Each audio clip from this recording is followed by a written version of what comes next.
2082 सालको जेठ 1 गते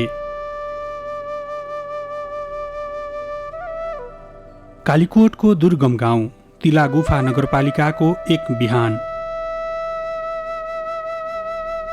कसैको जीवन र गर्भमा हुर्किँदै गरेको बालकको ज्यान खतरामा थियो।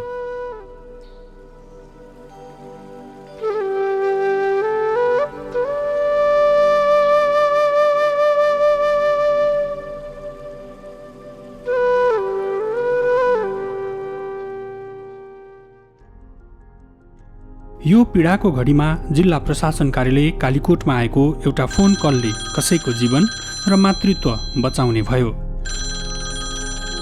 प्रमुख जिल्ला अधिकारीले काठमाडौँमा सम्पर्क गर्नुभयो। महिला बालबालिका तथा ज्येष्ठ नागरिक मन्त्रालय मार्फत नेपाली सेनासँग समन्वय भयो। सुर्खेतबाट नेपाली सेनाको हेलिकप्टर कालीकोटका लागि उड्यो।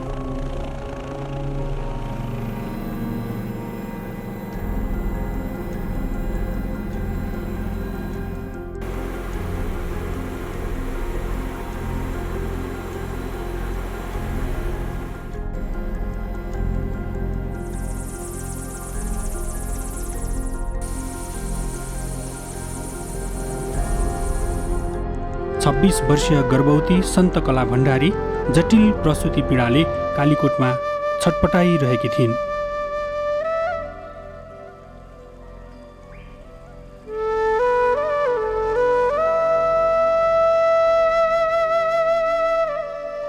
प्रसव पीडाले छटपटाइरहेकी सन्तकलालाई गाउँलेको सहयोगमा हेलिकप्टरमा राखियो र उनको उद्धार भयो। एउटी आमाको जीवन र मातृत्व जोगियोस् भनेर सबै गाउँलेले भगवानसँग प्रार्थना गरिरहे।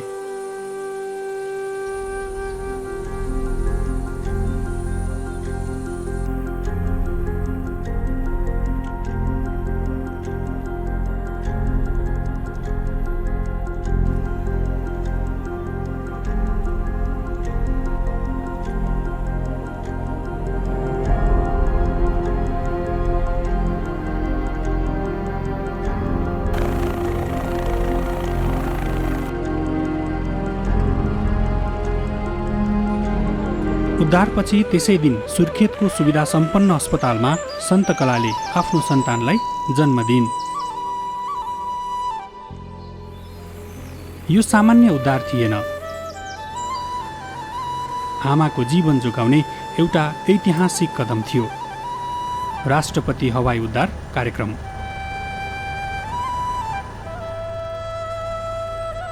यो कार्यक्रम विशेष गरी दुर्गम क्षेत्रका ज्यान जोखिममा परेका गर्भवती तथा सुत्केरी महिलाको निशुल्क हवाई उद्धार गर्ने कार्यक्रम हो। सन्तकला भण्डारी जस्तै हालसम्म 821 जना गर्भवती तथा सुत्केरी महिलाको उद्धार मन्त्रालयले यसै कार्यक्रम मार्फत गरिसकेको छ।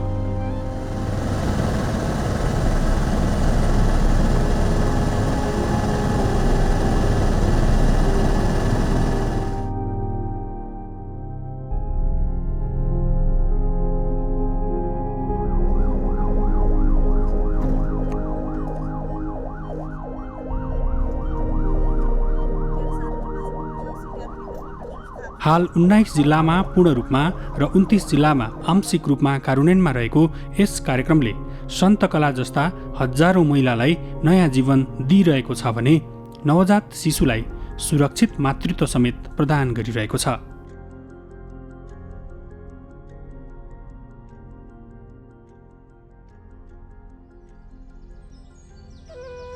यसै कार्यक्रम मार्फत जीवनदान पाउनु भएको थियो ओखलढुङ्गाकी चम्पा राणा मगरले पनि। राष्ट्रपति हवाई उद्धार कार्यक्रम मार्फत उहाँलाई महिला बालबालिका तथा ज्येष्ठ नागरिक मन्त्रालयले हेलिकप्टर मार्फत उद्धार गरेको थियो। मलाई ओखलढुङ्गा मिसन अस्पतालमा भर्ना गरिएको थियो। सुत्केरी अवस्थामा भर्ना गरिएको थियो। अनि मलाई ब्लड प्रेसर र मुटुको समस्या देखेको थियो। त्यसपछि नसकेर उद्धार गरेर काठमाडौँसम्म लग्यो। अनि त्यसपछि मलाई आइसियुमा भर्ना गर्यो। भर्ना गऱ्यो। त्यसपछि 2-3 दिनसम्म दबाई चढाएपछि नभएपछि अनि अपरेसन गर्यो।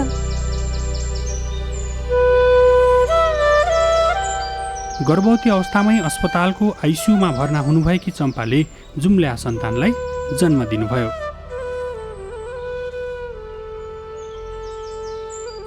आज चम्पा ती 2 सन्तानसँग खुसीसँग जीवन बाँचिरहेकी छन्।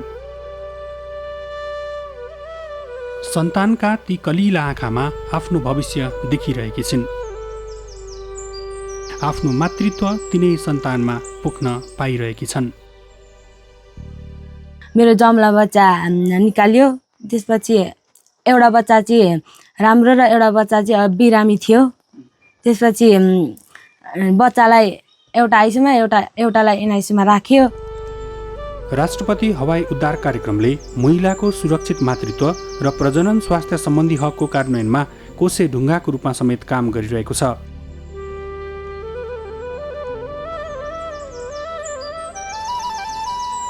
महिला बालबालिका तथा ज्येष्ठ नागरिक मन्त्रालयमा राष्ट्रपति महिला उत्थान कार्यक्रम समन्वय इकाइ नै गठन गरी आर्थिक वर्ष 2075-76बाट सुरु गरिएको यस कार्यक्रमले दुर्गम हिमाली तथा पहाडी क्षेत्रमा बसोबास गर्ने ज्यान जोखिममा परेका गर्भवती तथा सुत्केरी महिलाको उद्धार गरी सम्भाव्य मृत्युको जोखिमबाट बचाउन महाअभियानको रूपमा अघि बढाइएको छ। राष्ट्रपति हवाई उद्धार कार्यक्रम दूरदराजका नागरिकहरूको सुविधा सम्पन्न अस्पतालमा उपचार गरी ज्यान बचाउने एउटा पवित्र पुण्यको कार्य पनि हो। सयौं आमाहरू र नवजात शिशुको आशाको दीप पनि हो।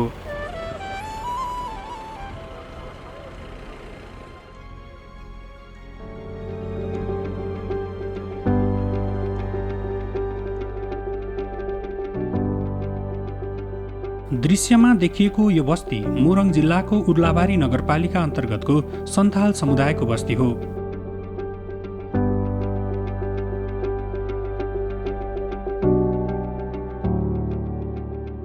यो बस्ती महिला बालबालिका तथा ज्येष्ठ नागरिक मन्त्रालयले बहुआयामिक नमुना ग्राम तथा रोजगारमूलक तालिम कार्यक्रमका लागि कोशी प्रदेश अन्तर्गत विपन्न तथा सीमान्तकृत समुदायलाई समेटेर कार्यक्रम सञ्चालन भइरहेको बस्ती हो।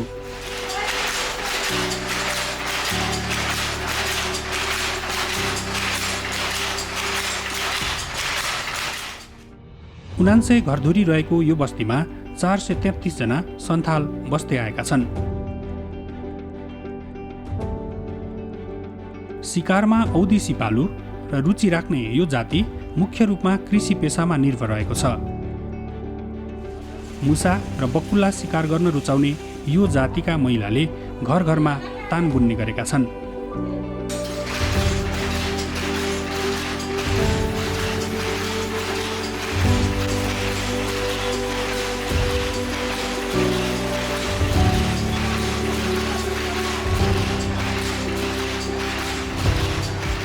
मानव विकास सूचकाङ्क र विकासका विभिन्न आयामहरूमा महिला पुरुषको अवस्था सुधार गरी सामाजिक रूपान्तरणमा योगदान पुर्याउने र सशक्तिकरण गर्दै हिंसा मुक्त समाज निर्माण गर्न यो बस्ती छनौट गरिएको हो।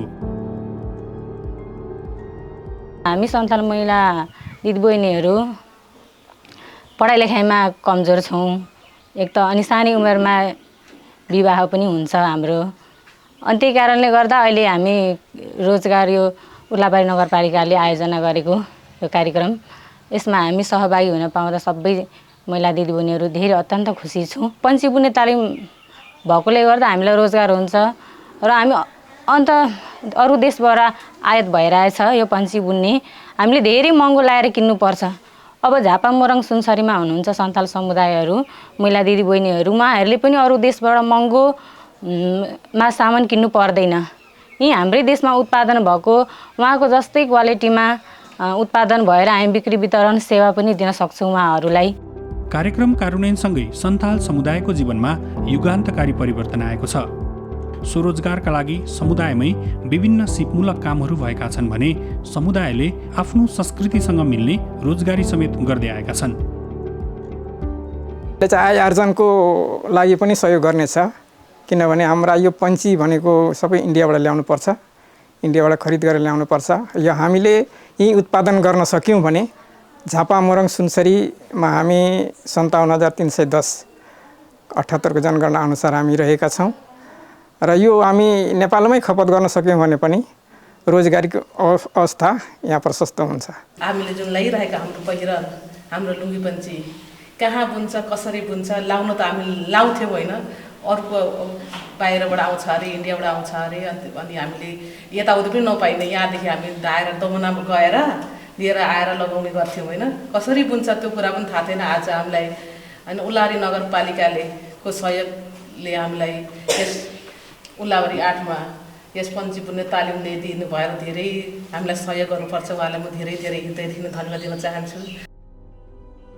यसै कार्यक्रम अन्तर्गत देशैभरि 7 प्रदेशका लोपोन्मुख, विपन्न, आदिवासी र दलित समुदायलाई समेट्दै नमुना ग्राम स्थापना सुरु गरिएको छ। मधेसमा मुसहर डोम, बागमतीमा चेपाङ, गण्डकीमा दलित जनजाति, लुम्बिनीमा विपन्न मुस्लिम, कर्णालीमा विपन्न ब्राह्मण र सुदूरपश्चिममा कमैया समुदाय लक्षित गरी कार्यक्रमहरू सञ्चालन भइरहेका छन्।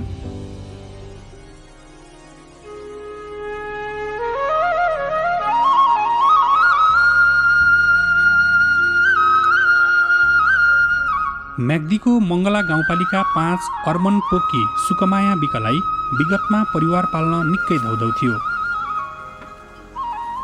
आफूसँग व्यावसायिक सिप र ज्ञान नहुँदा परिवारको गुजारा मात्र होइन आफ्ना छोराछोरीलाई हुर्काउन र पढाउनलाई समेत समस्या भएको थियो भने व्यवसाय सुरु गर्ने आँट पनि उहाँमा थिएन। तर गत वर्ष मङ्गला गाउँपालिकाले राष्ट्रपति महिला उत्थान जीविकोपार्जन सुधार कार्यक्रम अन्तर्गत सञ्चालित 7 दिनको व्यावसायिक बाख्रा पालन तालिममा सुकमाया सहभागी हुनुभयो। उहाँले तालिममा ज्ञान, सिप, बाख्रा पालनको तरिकाबारे सिकेपछि गाउँपालिकाबाट बाख्रा पालनका लागि नगद 26,000 रुपियाँ पाउनुभयो। त्यो पैसा बाख्रा पालनमा लगानी गरेर व्यावसायिक आम्दानी गर्नेतर्फ उहाँ सक्रिय भएर लाग्नु भएको छ। व्यावसायिक बाख्रा पालन गर्नुभएकी सुकमायाले आगामी दिनमा बाख्राको खोरलाई थप व्यवस्थित गर्ने र बाख्राको सङ्ख्या समेत बढाउने योजना रहेको सुनाउनुभयो। उहाँले एकल महिलाहरूलाई आवश्यक सहयोग तथा प्रोत्साहन गर्नुपर्ने माग गर्नुभएको छ। 7 दिन तालिम दिनुभयो अनि 7 दिन तालिममा बाख्रा पाल्ने, कुन जात बाख्रा पाल्ने, दाना पानी यस्तो उस्तो भनेर सिकाउनु भयो। अनि त्यही अनुसार हामीले बाख्रा लिएर त्यही बाख्रा पालेको छौँ। अझै पनि केही गरौँला, केही थपौँला भन्ने आशामा संस्थाहरू, पालिकाहरूले घर दैलामा आएर हेरिदिनु भयो, दुःख सुख बुझिदिनु भयो। एकल महिलालाई यस्तो पीडा हुनुहुन्छ भन्ने आफैले मात्रै भोगेको थियौँ, तर हजुरले पनि बुझिदिनु भयो। अझै पनि राम्रो राम्रो केही तालिमहरूमा जानकारी दिनुभयो भने झन् खुसी छ। सुकमाया जस्तै मङ्गलाको बाबिया चौरकी डिलु कामीले पनि 7 दिनको तालिमपछि व्यावसायिक बाख्रा पालन सुरु गर्नुभएको छ। विगतमा सामान्य तरिकाले बाख्रा पालन गर्दै आउनुभएकी उहाँले तालिममा उन्नत जातको बाख्रा पालन तथा खोरको व्यवस्थापनका साथै बाख्रालाई आवश्यक औषधि, दानापानीको बारेमा सिकेपछि व्यवसाय गर्ने थप जाँगर र साहस मिलेको अनुभव सुनाउनुभयो। औषधि खुवाउने कोहीले हो, बिरामी भएर औषधि गर्ने के हो भन्ने थाहै नपाइकन कोही मर्ने कोही बाँच्ने गरेर पालिन्थ्यो पहिला। अहिले तालिम दिएपछि यसो गर्न पर्ने रहेछ भन्ने थाहा भयो। अब हामीले त अब पहिलेदेखि अब मूर्खै पाल्यो के अरे, पछि सरहरूले सिकाएपछि जुगा दबाई यसरी खुवाउनु पर्ने रहेछ, बिहाकोमा यस्तो, पाथालाई यसरी भन्ने सबै कुरा सिकाउनु भयो, हामीले सिक्यो। उल्लेखित व्यवसाय प्रतिनिधि महिला उद्यमीका व्यवसाय हुन्। राष्ट्रिय महिला उद्यम जीविकोपार्जन सुधार कार्यक्रम मानव विकास सूचकाङ्कमा पछि परेका 55 जिल्लाका 111 स्थानीय तहमा महिलाको आर्थिक सशक्तिकरण र उद्यमशीलता प्रवर्धन र जीविकोपार्जन सुधारका लागि सञ्चालन भइरहेको छ।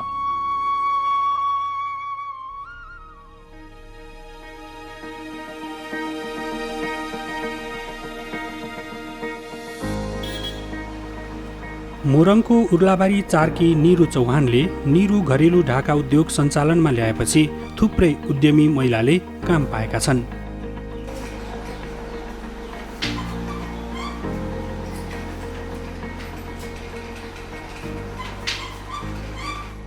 चौहानले हाल 35वटा भन्दा बढी तानबाट ढाका उत्पादन गरिरहनु भएको छ।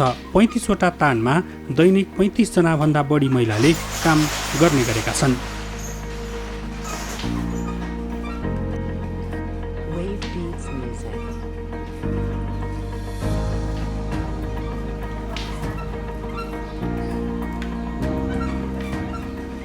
त्यसैगरी निरुले आफ्ना उत्पादनबाट तयार भएका सिलाइका सामग्रीको बिक्री कक्ष पनि सञ्चालनमा ल्याउनु भएको छ। बिक्री कक्षमा साडी, चौबन्दी चोलो, रुमाल, कुर्ता सलवार, झोला र थैलीहरू राखिएका छन्।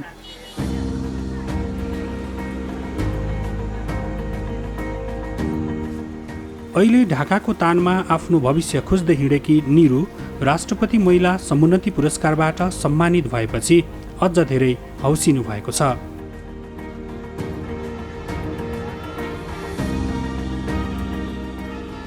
महिला उद्यमी सम्मान पुरस्कार भनेर सम्मान गर्नुभयो। 81 जेठमा राष्ट्रपति सम्मान 5 जनाले पाएकोमा प्रदेश 1बाट एकै नम्बरमा चाहिँ नाम परेको लाग्यो। अब त्यहाँसम्म गएर एउटा महिलाले होइन त्यो पाउनु भनेको, अनि मान्छेहरूले भन्नुहुन्छ कि केही पनि गर्दैन कहाँ यो पक्षपाती हुन्छ भने नि, म चाहिँ त्यस्तोमा फेरि विश्वास लाग्दैन। आफू पनि मेहनती हुन पर्यो नि त। आफू चाहिँ केही गरेन भने त अब सरकारले मात्रै त सधैँभरि गरिदिँदैन नि त। आर्थिक वर्ष 2080-81 मा महिला, बालबालिका तथा ज्येष्ठ नागरिक मन्त्रालयले उक्त पुरस्कारबाट उहाँलाई सम्मान गरेको थियो। उहाँलाई मन्त्रालयले टेवा पुँजी र उपयुक्त प्रविधि सहयोग समेत प्रदान गरेको थियो। उक्त लगानीबाट सुरु भएको यो उद्योगबाट हाल मासिक 1 लाखको कारोबार भइरहेको सञ्चालिका चौहान बताउनुहुन्छ। एउटा तानबाट सुरु गरेको थिएँ, त्यसपछि बिस्तारै बिस्तारै बढ्दै गयो र यो क्राइसिसमा अलिकति गाह्रो भयो, निकै गाह्रो भयो क्राइसिसमा यसलाई जोगाएर राख्नलाई। तर अब अहिले फेरि बिस्तारै सुधार हुँदैछ र यहाँ उत्पादन हुने सामान भनेको सानो रुमालदेखि लिएर ठुल्ठुलो सामानहरू, साडीहरू, अब मन्त्रालयको ड्रेसहरू बनाएको छु, सामाजिक विकास मन्त्रालयको, त्यसपछि घरेलुको ड्रेसहरू बनाएको छु। स्थानीय स्रोत, साधन, सृजना र सिपको उपयोग गर्दै सिपमूलक कार्यलाई व्यावसायिक बनाउँदै उद्यमशील संस्कृतिको विकास गर्न, रोजगारी सिर्जना गर्न र उत्पादन र उत्पादकत्व अभिवृद्धि गर्न, साथै प्रदेशबाट एक जना उत्कृष्ट महिला उद्यमीलाई हरेक वर्ष मन्त्रालयले पुरस्कार प्रदान गर्दै आएको छ। निरु जस्ता महिला उद्यमीलाई आवश्यक टेवा पुँजी र उपयुक्त प्रविधि मार्फत उद्योग व्यवसायमा आकर्षण गर्न, व्यवसाय सञ्चालन गरी रोजगार तथा स्वरोजगार सिर्जना गरेका महिला उद्यमीलाई टेवा पुँजी दिई उद्यमशीलताको प्रवर्धन गर्ने उद्देश्यले मन्त्रालयले प्रविधि सहयोग कार्यक्रमलाई समेत सँगै कार्यान्वयन गर्दै लगेको हो। उक्त कार्यक्रम महिला उद्यमशीलता विकास, वित्तीय पहुँच, टेवा पुँजी र प्रविधि सहयोग कार्यक्रम सञ्चालन कार्यविधि 2077 बमोजिम सञ्चालन भइरहेको छ।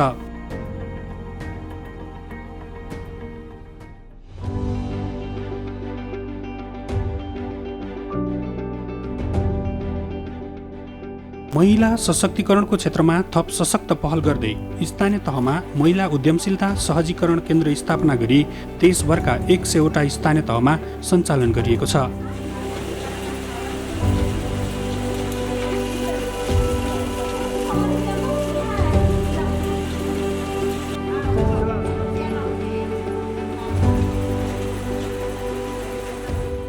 यस केन्द्र मार्फत महिलाहरूलाई उद्यमशीलता सम्बन्धी सूचना, प्राविधिक सहयोग र प्रारम्भिक सहायतासम्मको पहुँच सुनिश्चित गर्ने लक्ष्य राखिएको छ।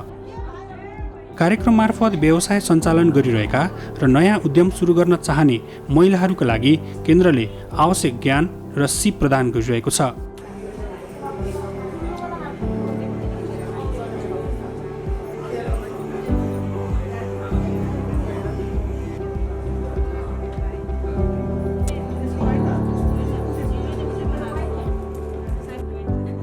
उद्यमशीलताको माध्यमबाट महिलाको आर्थिक सशक्तिकरण गरी दिगो विकासको लक्ष्य हासिल गर्न सहयोग पुर्याउने महिला उद्यमीलाई उद्योग व्यवसाय गर्न प्राविधिक सहयोग, सरकारी, निजी क्षेत्र तथा वित्तीय संस्थाबाट महिला मैत्री वातावरण निर्माण गर्दै उद्यमशीलता प्रवर्धन गर्नु लगायतका उद्देश्यहरू कार्यक्रमले लिएको छ।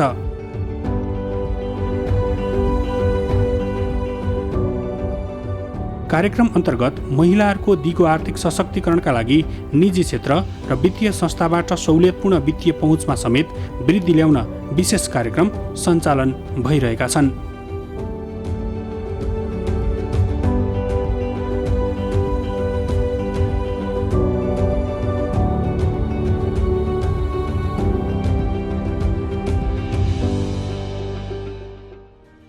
राष्ट्रपति महिला उत्थान कार्यक्रम केवल एउटा सरकारी योजना होइन, यो त जीवन बदल्ने अभियान हो।